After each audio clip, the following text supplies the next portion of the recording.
key performance indicators. What the heck are we screwing up when it comes to KPIs? Number one, you're doing too many. So it's number of KPIs, the amount of KPIs that you have. That's a big screw up. Number two, the KPIs that you're using are not connected to the thing that's most important to you, your primary number, your primary objective, your primary thing that you're trying to accomplish. Number three, they lack context. All of this starts to create confusion around why are we actually tracking all of the stuff that we're tracking. Here's a model that you can use to help determine whether or not a KPI has earned the right to be tracked inside your business. It is the role reflective model. The first question is what? What is the KPI? So what are all those things? So what? Why does it matter? This is that whole piece like, hey, I've got the information. So what? Why does it matter? The next piece is now what? What are we actually going to do with it? What decision are we going to make? What change are we going to make? What are we going to do differently? What are we going to stop? What are we going to start? What are we going to continue? What, so what, now what? In the context of KPIs, if you do those things, you'll get better at ensuring that each of the KPIs earn a seat on the bus as you're driving through. We talk about people, let's talk about data in that context. Let's also talk about technology in that context. Let's talk about tools in that context. But today, we're going to stay focused on KPIs. So we hit on the challenge. Number one, you have too many of them. Number two, they're not connected. Number three, we lack context. Many of us who are operating our businesses are struggling with a couple of different things. We're struggling with predictability. Are we going to have enough cash to keep the people that we have inside our business? Are we going to have enough cash to be able to keep the business moving along? If cash is a KPI that you're using, cash on hand, what are the things that ultimately inform cash? Well, one is our sales. So let's use a dollar sign. Sales potentially lead to cash. Another thing that is important relative to cash, both in and out, are expenses. So you have money that comes in and money that goes out. So you have expenses.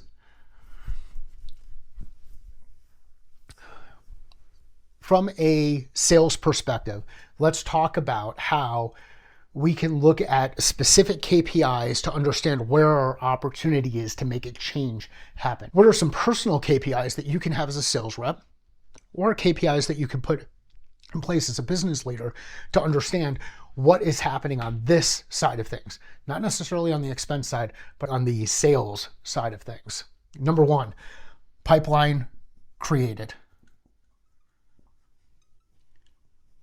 What are we doing from a new opportunity perspective, new deals that we're putting into the system? Because if we don't have pipeline that's created, we can't get to our second number, which is pipeline developed. So pipeline created, pipeline developed. Those are the two KPIs that I care about most when operating a sales team.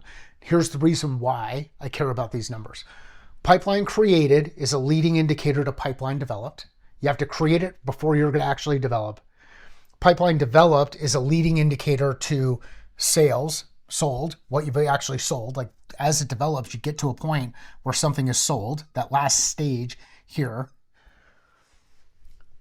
Sold is a leading indicator to revenue that we get to recognize. That is a leading indicator to cash that we should have on hand. If we agree that these are our two key metrics, pipeline created and pipeline developed, then let's talk about the mistakes that people typically make with this kind of stuff. Why do we confuse them? The reason why we confuse them and we get ourselves into a situation where we create so many other ones is because somebody comes in and says, well, there's all of these other pieces that we need to know relative to pipeline developed. 1, 2, 3, 4, 5, 6 different metrics. And then on the pipeline created side of things, we might want to look at activity metrics. And there's going to be 1, 2, 3, 4 new metrics that we're looking there. We have these dashboards that just have an endless amount of information that are on them. We have an endless amount of information, but we lack insight. We lack perspective. We don't know what we're going to do with these things. Then we go back in and we say, well, let's add another layer of data.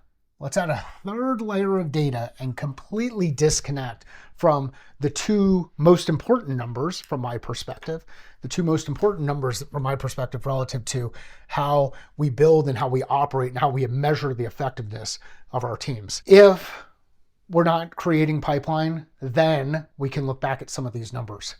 If we're not developing pipeline, then we can look back at some of these numbers. If both of these numbers are moving in the direction that we want them to, we're looking at trend information and we're trending up relative to pipeline created, we're seeing a movement in the right direction relative to forecast, relative to overall pipeline, then we don't need to get into the details behind each of these. But if one of these numbers is not moving in the right direction, now you know where to focus time, energy, and attention. And that's how I think about using KPIs and try to really simplify our approach to measuring the things that are most important inside our organization. If everything goes back to cash or everything goes back to revenue, and we say, okay, well, what is the thing that leads into revenue? Pipeline develop, sales. What's the thing that leads into pipeline develop, pipeline created? Now I've got a view where I can start to look at where my potential risk is inside the business. And what you might find out when you start looking at these numbers is that something's changed in the operating environment that you're working in. But then at least you know. And you start to figure out, hey, what do I want to test in this area to help drive this number, pipeline created, or this number, pipeline developed?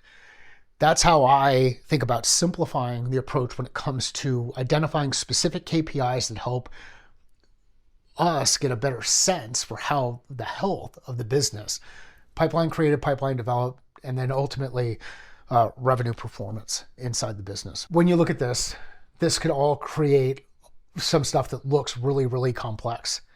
And it looks super complex up until the point that you start erasing the stuff that's unnecessary. When you erase the unnecessary and you start to create a level of focus, the areas where you should put time, energy, and attention become much more clear. Your confidence will start to improve inside your business. The hardest part is figuring out what are those two key metrics that you're going to focus on inside your business, and how do they ultimately inform the decisions or changes that you're going to make. So ask yourself the question, what? What's the definition of it? So what? Why does it matter? Now what? What are you going to do? And the way that I do this when working with organizations is by looking at trend information. Looking at this as a single snapshot of time is not super useful. All it does is report on the news of the day. But looking at the news of the day over a period of time, we'll start to identify where some trends are, where potential risk is, and where some potential opportunities are. So as a rep, if you're operating inside your territory, your area of operations, and want to take a business ownership perspective on the way you operate your business, come up with your key metrics. I've only given you two. Come up with your third one. What's your third one that helps you identify whether or not you're winning or losing relative to the business that you're operating in? If you're a business leader inside your organization, figure out your metrics. If you're tracking a lot of stuff, you might be creating confusion or complexity just for the sake of creating confusion or complexity. It feels good because you can look at the dashboards. The reality might be that there's a way to simplify your approach and how you look at this stuff. If you're looking for help on that area, if you want to go to the whiteboard and work through this together, give me a call. Send me a direct message. If you know somebody else who would like to do this, connect them up with me. Share this video. Take a simple approach to addressing the complex problems that you're running into inside your organization. You will start to make progress. You will do more meaningful work. You will be able to figure out what you can eliminate in part of the process so that you can stay more focused. Execution happens through the combination of clarity, focused work, reflection, and iteration. Go out there and get things done.